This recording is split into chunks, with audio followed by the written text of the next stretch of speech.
Imagine करो, दो लोग एक ही प्रोडक्ट खरीदने जाते हैं, एक 100 रुपये पे करता है, दूसरा 130।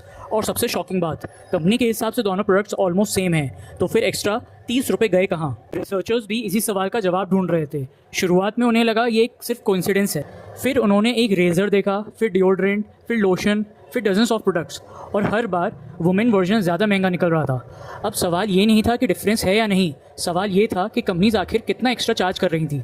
रिसर्चर्स को लगा डिफरेंस छोटा होगा, पर पहला नंबर आया 13%, फिर 7%, फिर 8%। अब तक ये सिर्फ महंगा लग रहा था, लेकिन फिर रिसर्चर्स एक ऐसी कैटेगरी तक पहुंचे जहां डिफरेंस सिर्फ ज़्यादा नहीं, यकीन करना भी मुश्किल था।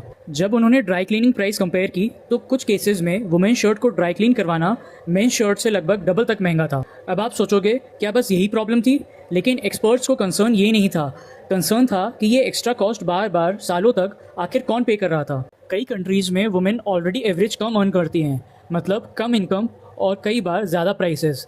यही रीज़न था कि एक्सपर्ट ने इसे सिर्फ प्राइसिंग इशू नहीं कहा, उन्होंने इसे इकोनॉमिक इशू कहा, और फिर बात गवर्नमेंट तक पहुंच गई।